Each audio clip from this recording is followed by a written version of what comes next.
Hi there, my name is Beck and the Rabbi from another planet. Please like, share and subscribe and ring the little bell so you're notified when new videos drop. And so there was this thing called comic books. I used to really like comic books. I grew up reading 2000 AD. And in America, the comic books were a little bit smaller and more colourful, had superheroes in them. And they were really fun. And then about five years ago, a bunch of people who hated America and hated everything America stands for started taking over the making of comic books, and yeah, that didn't really work out so well. That experiment I would call a failure.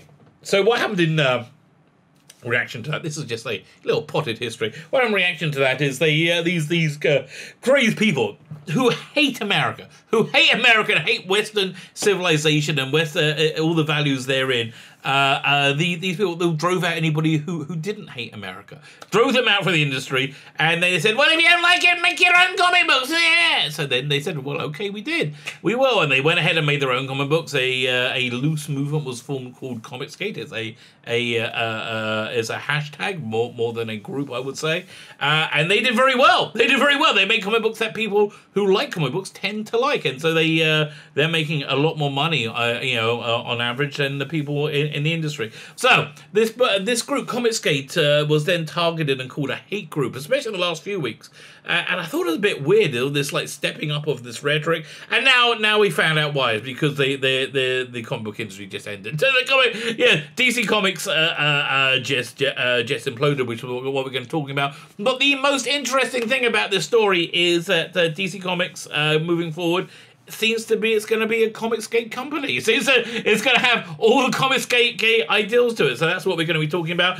Before we get into the story, can I ask you guys, can you hit the subscribe button? Thank you very much. I am what's the word? I'm all warm and glowy. I am like a human creme brulee when anybody hits that subscribe button. Thank you very much. Hit the like button, hit the share button. All these buttons are most people don't like their buttons being pushed. I like my buttons being pushed. Hit those buttons. Thank you very much. If you don't hit them, you can gently caress them, and bring them to fruition in that way. And if you do subscribe, of course, you get to enter my weekly competitions. And the prize, if you like a bit of comic books, the prize is a good one this week. So, I just made something go beep. I wonder what that was.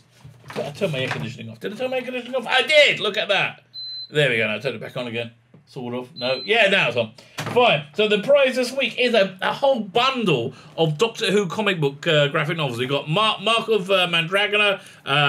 It's a great book. It's John Ridgway art and Lee Sullivan. Real classic stuff. We got, if you want fancy something a bit more modern, we got the 10th Doctor and Martha complete strips. That's a pretty darn good package. This is a little bit of a light one, but I remember buying this in the newsagents years ago when it first came out. I didn't even get this from Forbidden Planet. It got it in the newsagents. There was a reprint of Polly the Glot, a 6 Doctor story with John Ridgway in the art. John Ridgway was great. And there's this absolute classic, Abslom Daakdalek Killer, which is a spin-off of Doctor Who, featuring this gentleman, who is a Dalek killer. With the artwork by Steve Dillon, initially Steve Dillon doing what he does best, great sci-fi stuff. And then there's a Doctor Who story at the end with the art by Lee Sullivan. There's also David Lloyd does a run on it as well. So again, great stuff. And then rounding off the package, we have Vworp Vworp, a fanzine, which is just beyond compare. It's wonderful. It's everything. If you love Doctor Who comic strips, this is everything you're gonna want to have to win this fantabulous prize, this fantastic prize. All you need to do is subscribe to the channel. Subscribing being the reason I'm doing all this crap, and also it helps me clear away some of the garbage I got laying around. All my prizes just come from things that I have, and then I buy duplicates of. They bought out trade paperbacks of all this stuff, which I've subsequently got. So I can clear up and I can send it to you guys. All you need to do to win it is subscribe to the channel and in the comments leave the hashtag of Vworp Vworp, which is the sound effect they would use in Doctor Who comics for the TARDIS appearing. VWORP, VWORP. There you go. Go check the video notes. It will give you all the information you need. Fine. So let's look at the story of the end of the comic book industry. The end of the comic book industry. That has been destroyed by these weirdos, these purple-haired weirdos who wanted to do comic books designed to repel people who like comic books. bit of a strange marketing move, but we're going to get into it in the article. This is, of course, in the wonderful Bounding into Comics. New report indicates that DC Comics and DC Universe are undergoing massive layoffs. This is from a couple of days ago. It's not a report. It's happening, baby. The long night has gone down, with multiple high-level executives being let go. The new report from The Hollywood Reporter comes just days after Warner Media CEO Jason Killer, I guess it will be explained, he was restructuring the company in order to streamline decision-making. They haven't even started, like, changing the direction yet. They're just like, we're streamlining decision-making. Maybe they're just getting rid of everybody who's made bad decisions, right? They're clearing like everybody's made bad decisions, which has destroyed their industry. Not only did he explain the restructuring was to streamline decision-making, but he also told the Hollywood Reporter that it was to adapt. Here's the important part. It was adapt to market changes. Oh, I love those market changes. Those market changes are only good news for me. Okay, they're only good news for me as we're going to see moving forward. So, it was to adapt to market changes. Killer stated. So what these changes are largely about is me feeling very strongly that where a media company should go in terms of the future is to, this is the greatest line ever. Can I highlight this? Is to orientate themselves to consumer as a consumer-orientated company. So if you're a consumer-orientated company and your customer happens to vote for a mainstream party, a mainstream political option, like not a fringe, not a he's not voting for the KKK or something, a mainstream party. Then their staff really shouldn't start calling them those naughty National Socialists from Germany in the 1930s. They really shouldn't do that, because it happens to be, if you insult people, right? If you insult people and they are your client base, they may go, I don't want to patronize your business anymore. And that's exactly what happened. They're changing it to a consumer-orientated company. This is the death knell for social justice warrior entertainment. This is the first domino to fall, and they're all going. BBC, I hope you're bloody watching, because your license fee is going. Oh, yes, you're all going to have to orientate yourselves to become a consumer-orientated company. That's probably why creators who used to be able to sell their wares to companies, and those companies used to be able to sell their wares to the libraries. So you wouldn't actually have to have something that would sell, be popular, or be good in any way to make a living.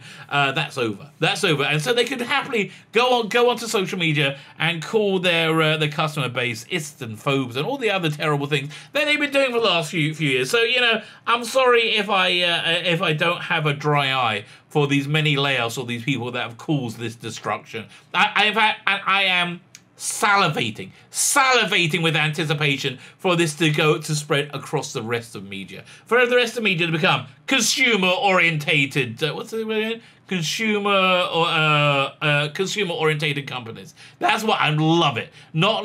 Because that's what you're going to need to do to survive in the new world. He then detailed these changes represent prioritizing three different things. Number one, a consumer orientation far more than a wholesale orientation. Yes, because again, they managed to get the comic book shops to take the risk, to take the hit for their terrible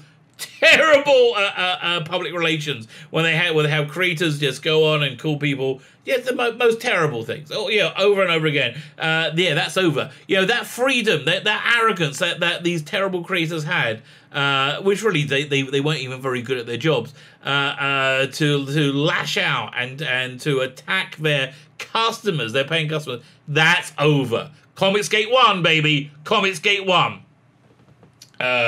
Fine, make it a form of number 2, going direct to consumer. Oh, mwah, mwah. Music to my ears, baby. Music to my ears. Yes, go direct to consumer. Because again, if you go direct to consumer, they don't really like it when you call them when you call them terrible names. They're not too on board for that. That's not really your number one sales. Your number one I would say sales. approach, salesman, marketing approach. I don't know. And number 3, going global. Sorry, that means digital. Yeah, I guess they're going global. Netflix has proved that going global gets you a lot more money. It's a mystery to me. HBO Max, DC Nation, CBS All Access, Peacock Network, they all launched domestically, not internationally. Even Disney Plus. And by the way, the best of them I've seen, Peacock Network. I like that one the best right now. I mean, other than Netflix, obviously. Because Netflix is bloody local. You know, it works here. I don't have to worry about a VPN. I just put it on and I watch it and I like it. Killer also asked if there would be layoffs. He noticed there would be. Oh yeah, we know about them now. He said we're not talking about layoffs specifically, but obviously there will be layoffs given the nature of what they're doing. Yeah, the nature of what they're doing is cleaning house. They're cleaning out the people who have destroyed their industry. It looks like those layoffs came sooner than expected for DC Comics, DC Universe. So they must have known about this for the last, I think by law, by California law, they have to have, 6-week notice? So they must have known for 6 weeks. The report I got is they've known about it for 9 weeks, which again is why there was this massive ratcheting up of hatred for Comicsgate. So you know why they're ratcheting up for hatred for Comicsgate? Because Comicsgate won. We're saying this again. Comicsgate won. You know, again, being a consumer-related industry. TSR reports that editor Bob Harris, Senior Vice President and Publishing Strategy and Support. I mean, like, why is there even a need for this job? Senior Vice President. That means there's a whole group of people.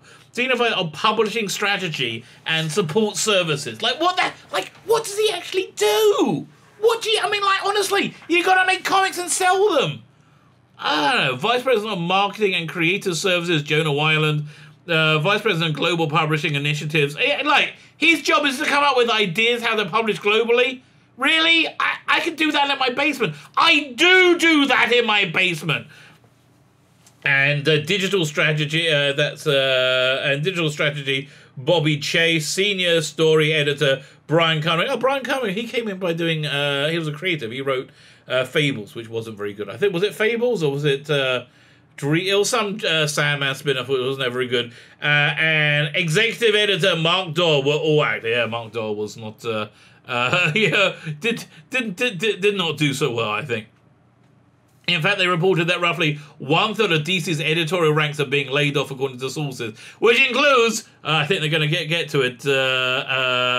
Let's see who else they're going to say. In a separate report, Bleeding calls Rich Johnston, who was going, "Ah!" and he put another crapping himself article out today, going, this is what Rich Johnston does, right? When anything happens he doesn't like, he looks for it to fail in any microscopic way, and then he writes an article about it. So, yeah, that's basically what his article was about today. Don't even bother reading. Who cares? As a report from Bleeding called Rich Johnson also detailed a number of others who were axed, including editor Andy Corey. Andy Corey is ground zero for the destruction of DC Comics. He was the one who, I believe, did he destroy Mad Magazine? He certainly destroyed Vertigo, and then he destroyed Blackley. Like, everything he touched was awful, and he's the one who brought in, all these terrible writers that the client base, the audience, weren't interested in. Jim Lee's executive assistant, Eddie Choi. Why does Jim Lee need an executive assistant? This is corporate for you. International Publishing, ad sales, and custom creative studios, Sandy Resnick, marketing director Sarah Haskell. Don't know who any of these people are. Johnson added that the director of publicity, Michael Schelling, and vice president of comic books and specialty newsstand books, Jim Skolowiski, also lost their jobs. While DC was significantly hit, TR also adds that their insiders also say that the majority of the staff of the streaming service of DC Universe has been laid off. Yeah, obviously they're closing that down. Why would they keep it on if they're ending the? I don't know. A move that's been widely expected as Warner Media shifts its new focus to the HBO Max, which is beyond me. Like, how it's not as to get. Why didn't it launch like working, like and simple. Layoffs also hit DC Direct. Blah blah blah blah blah. As for Jim Lee, he will remain chief creative officer. However, Bleeding Cool Rich Johnson indicates that Lee will eventually transition out of that position. He details that Marie Javins, who is the executive producer of the editor of Global Publishing Initiatives and Digital Strategy and current, oh my god, how many bloody titles, and current vice president of an executive editor of DC Children and Young Adult, Michelle Wells, have been promoted to run DC Comics. But okay, so this basically, and will be report directly to Jim Lee. So basically, these are people who did I'm trying to think of another word to say it. No, the SJW, the Super SJW books, like you bought me an ocean. You know, they basically do like young reader stuff, and that's going quite well because librarians love that stuff, and they can sell them. So that's basically your future. Yeah, Nerdrotic calls it Captain Underpants meets Batman. That is the future of the mainstream DC publishing. It looks like the floppies are over. The floppies are done. As this how will affect the DC Comics lineup, Johnson indicates Batman, Justice League, and Superman will more than likely continue, as well as their digital line of original graphic novels. But he also knows that DC Comics will put greater emphasis on digital and bookstore rather than comic book stores. Yeah, comic book stores are over. They're going to be like vinyl, you know. They're going to be, which is great news. For me, that's great news.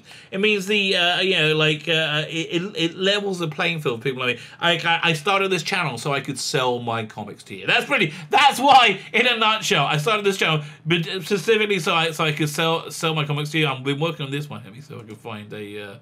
There we go. I've been working on this one. I'll move my face over here. There's a little poster for it. There you go. Can I zoom in on that? No, there we go. Zoom in. And yes, the main character does look a bit like Gary from Nerdrotic, and I wanted to be a bit sexy as well.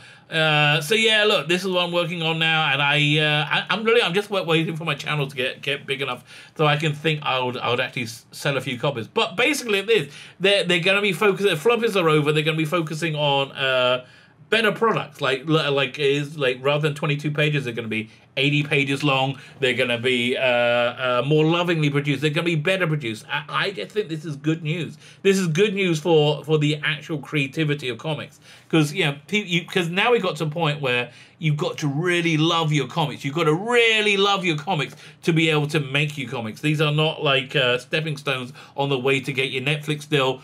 All that's over. All that crap is over. The bottom line is this. The headline is this. Comicsgate 1. Comicsgate 1! DC have adopted every part of the Comicsgate ethos. And they're doing that to survive. And so, listen, congratulations to your boy Zach, Ethan, and Skyver, who are the, Richard Mailing. You are the uncontested winners of the cultural war when it comes to comic books and DC Comics. My name is Sheila Beckett, the Rabbi from Another Planet. Please like, share, and subscribe. Ring the little bell so you're notified when new videos drop.